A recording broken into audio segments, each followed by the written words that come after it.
You're listening to the Infinite Bliss podcast. I'm your host, Matt Robinson, the Gregarious Hermit. Join me each week as I take you on a journey of inner exploration to uncover the subtle connections between mind, body, and spirit. I want to teach you how to regain control of your mind so you can let go of the drama in your life and experience deep inner peace and infinite bliss.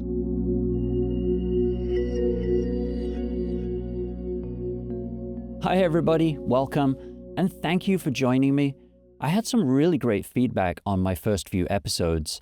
I need to talk faster. I'm still learning and growing my skills as a presenter, but I will try to keep the pace going. But also bear in mind that this podcast is all about peace and tranquility. And I find that when I talk about this stuff, I become more peaceful and tranquil. It's like when I teach meditation, I have a very calming effect on people, and I guess this is no different. So having said that, let's jump right into our topic this week, expectations. I set the expectation that I'm going to talk faster and keep the pace going. But will I live up to that? Maybe. But then again, maybe not. Our mind is such a powerful tool. Our ability to think is what sets us apart from other animals on the planet and has allowed us to thrive as a species. That singular advantage has allowed us to design cars, iPhones, send people to the moon, and also create TikTok videos. The ability to use our mind to visualize an imaginary world allows us to solve problems and dream of a better future. If I asked you to close your eyes and visualize yourself riding a bicycle, all of you would be able to do that, no problem. But each of you would have a completely different visual experience. Some would be riding a full suspension mountain bike down a twisting forest trail. Some of you would be riding a beach cruiser on a beachfront boardwalk. Some riding down a street in San Francisco. This ability to visualize things requires prior knowledge of the things that we're visualizing learned from our previous experiences. You couldn't ride your bike down an imaginary hill in San Francisco unless you knew what San Francisco looked like and the nature of its streets. But here's the interesting thing. I bet none of you visualized riding in the freezing rain or getting a puncture. Our mind likes to daydream of a better future. It visualizes ideals and perfection. Our ancestors would have used this skill to design traps for animals, build shelters, invent tools and weapons, and visualize the best way to cross difficult terrain. They used the skill of imagining a better future to improve their chances of survival. Now, we still use this ability today. If I'm hiking in the woods and I need to cross a river, my mind takes in all of the natural features on the riverbank and combines it with my prior knowledge of crossing rivers. It will then visualize the best way to get across, and it will literally put me in a virtual sandbox where I can visualize myself experimenting with different tactics, superimposed on the real landscape in front of me. I can picture myself hopping from rock to rock and figure out the best path of stepping stones. But it will also remind me of the time I slipped off a rock and bashed my shin. I could balance across a fallen tree trunk, and again, my mind will flash a reminder of the time my friend shimmied across a log and it broke and he fell in. I could swim across, and it will remind me of that time that I swam in a river that was insanely cold and I almost got washed away. So your mind can quickly run through several virtual options for you to get across the river, weighing the pros and cons, the danger level and risk, but it does this without exposing you to any real danger. This ability to quickly visualize and assess situations improves our chances of survival. The ability to visualize a design for a shelter improves my chances of survival. The ability to create traps for animals improves my chances of survival. Although Of course, it would have to be a trap for vegetables. Vegetarian joke there. For our ancestors, any inventions or techniques that didn't get us killed, they became part of our toolkit and would be used over and over again, adding to our prior knowledge, just like riding the bike in San Francisco. This mechanism still works the same way today, only now, in our modern technologically advanced landscape, we're no longer using this to make life and death decisions, at least most of us anyway. But how does this mechanism that evolved over millennia work in our modern landscape? Okay, so let's say I want to go on vacation. I will use my mind to visualize where I want to go. My prior knowledge now comes from the internet rather than my own personal first-person experiences. I see gorgeous Instagram pictures of beautiful destinations, and my mind goes, I like that. That looks like a cool place to go. I find a few more places in that same region. They all look super cool on Instagram. Perfect lighting, saturated colors, happy, smiley people. My very primitive mind thinks, well, that looks like a big improvement over my current location. That person looks super happy. I'll be super happy too if I go there. You get excited about the trip. You book your tickets. You've spent time planning the details. You've spent time imagining yourself in those destinations. You've imagined yourself being happy. Your vision of your vacation is exquisite. The food's going to be great. The people are going to be awesome. Maybe even a romantic encounter thrown in there for good measure. You're going to be happy. Your mind is setting your expectations. So you mentally generated this picture of what your vacation is going to be like. You daydreamed of the future, like virtual time travel. But the reality of your dream vacation is that it's raining, your room overlooks the parking lot, not the beach, the margaritas seem way smaller than they did on Instagram, and the pool boy isn't half as cute. The colors are not quite as saturated, and the mosquitoes are way bigger, and nobody even mentioned them on Instagram. The traffic is much louder, the portions are smaller, there are crowds of people at all those cute destinations you had in mind. Now, obviously I'm exaggerating just to prove a point, but there's only one way that your expectations can be met, but unlimited ways in which your expectations can be broken. Your mind starts to compare and notice all the differences and starts to complain and rant about it. As you spend more time listening to your mind, the stories in your head start to make you unhappy.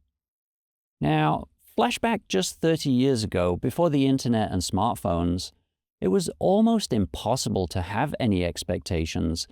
The only preconceived ideas of the trip you were going to have came from 2 pictures on a glossy trifold brochure at the travel agent's, or a picture from an encyclopedia you got from the library, neither of which were photoshopped to perfection because even Photoshop wasn't really a thing yet.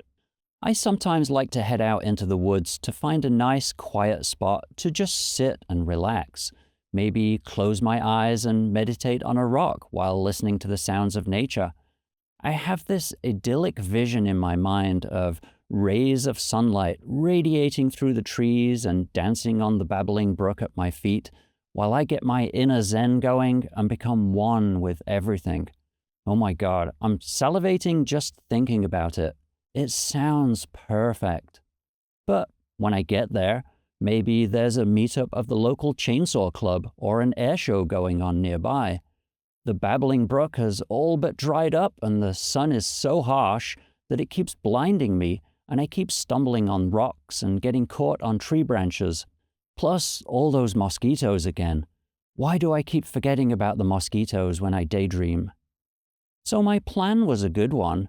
My vision and expectations were perfection, but the reality fell well short of those. If I allowed my mind to get upset and start complaining about everything, I would make myself unhappy and it would really ruin my day. Plus, All that complaining produces stress hormones in the body and releases a small trickle of cortisol and adrenaline, both of which are great for helping me escape an encounter with a rabid raccoon, but don't do my health any good long term. So, daydreaming of the future sets ideal, perfect expectations, which, for our ancestors, this could mean survival. But in our modern lives, this often comes at the expense of happiness.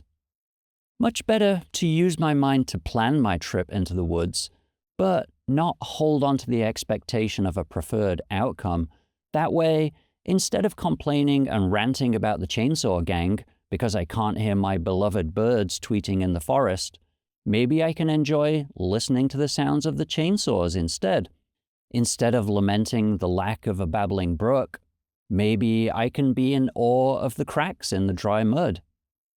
Have you ever been to your favorite restaurant, excited to have the same dish you fell in love with the last time, only to find it doesn't taste anything like you remembered, or that they sold out and you can't have it? Oh, the disappointment. My wife and I go to the movies all the time for date night, and I generally like her to choose the movie because I like the surprise of not knowing. That all stems from a time I was out winter camping with a friend. We'd been out ice climbing all day and were frozen solid, and it was just too darn cold to go and stay in the tent all evening. We ended up walking into town to see what was playing at the movie theater, and this was in the days of old school movie theaters, so there was only one movie playing, something called Trainspotting. Never heard of it. It's probably going to be some teen, coming-of-age movie about a kid that likes sitting on drafty train platforms and train spotting. Boy, were we wrong. If you've not seen the movie, it's a narrative about the devastating impact of drug use on a group of young men. But that surprise of not even having the first idea what the movie was about, every single scene became fascinating. Where is this roller coaster going? I feel like movie trailers these days give too much away. They show you the best of the best clips, reveal the plot ahead of time, and sometimes mislead you deliberately. But the problem with that is that I often hear people leaving the movie theater saying how they didn't enjoy it, how they thought it was boring, or how they thought it was going to go in a different direction. Their expectations weren't met. On a fundamental level, they went to the movies to experience joy, but they ended up grumbling and making themselves unhappy because of their expectations. Their mind complained, and their body suffers that little trickle of stress hormone. Instead of complaining about what could have been, just enjoy what is. It's the ultimate letting go. Now, it's really important to understand this next comment, and I want you to really take a moment to think about it and digest it. Being unhappy doesn't change your circumstances one little bit. It doesn't change what happened. It doesn't change anything in the physical world. Being unhappy doesn't change the weather. Being unhappy doesn't make the chainsaws stop. All it does is fill you with negativity and fill your body with stress hormones. But for the love of God, stop complaining. I can't stand it when people complain. Just waiting to see if anyone got that joke. Oh, the hypocrisy. But in all seriousness, stopping complaining is one of the biggest things you can do to eliminate stress and drama from your life. Love where you are and what you're doing, regardless of how your mind expected it to be. This really is where mindfulness comes in. Focus on the physical aspects of the present moment so intently that your mind doesn't even have a chance to jump in and remind you of how it was supposed to be, how your mind visualized perfection. A little side note here. I noticed a long time ago that we tend to prefer natural things and complain about man-made things. I am drawn to the sound of a pretty bird versus the sound of a noisy motorbike, but both are just sounds and can both be enjoyed equally. But if you expect a peaceful, Bambi-like forest experience, you won't appreciate the sounds of the ATVs and dirt bikes, because instead of listening to the complex sounds, you'll be listening to your mind complain about how antisocial they are. Think about all the things we complain about these days. My coffee's too hot. Now it's too cold. There wasn't as much snow when I went skiing. I got perfect seats at the baseball game, but I spent the whole time ranting about the guy sitting in front of me.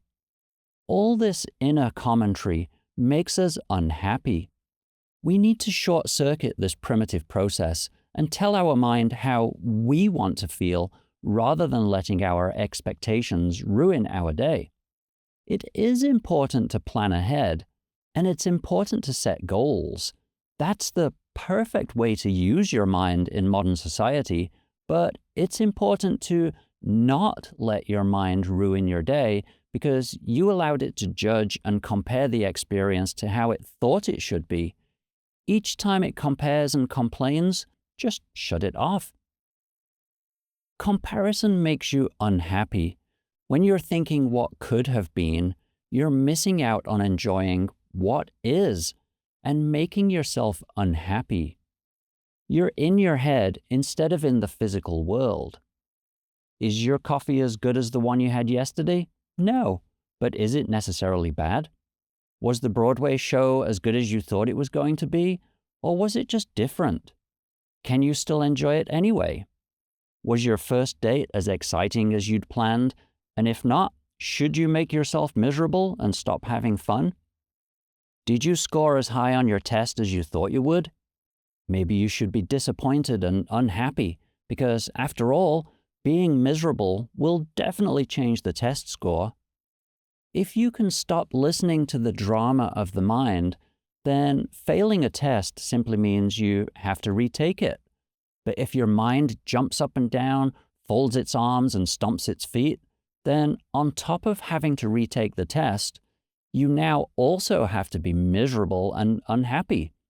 It's so much better to be like, oh well, and start booking the next test date and figuring out what you got wrong. Having expectations can lead to disappointment, but having no expectations leads to discovery and surprises. The expression, "it is what it is good for writing off experiences, but it is the ultimate way to be happy. Don't just say, "it is what it is." Make it your lifestyle. You'll actually start to see life's mystery unfold in glorious ways. Every moment becomes an adventure when you don't cling to your expectations. Just let go and you'll be happy. And once you do that, I promise you, you'll fill yourself with deep inner peace and infinite bliss. So having said all of that, I would love it if you'd like and subscribe, but I have no expectations, and I promise I won't be disappointed if you don't, but go ahead and do it anyway. And also, don't forget to visit my website to send me a note, tell me if I spoke fast enough this time, and submit your questions for a chance to win one of these little wooden intention bracelets. Go to thegregarioushermit.com/podcast, and there's a little form on there that you can fill out and send me your questions. All right, thanks for listening, and I'll catch you on the next episode. Bye.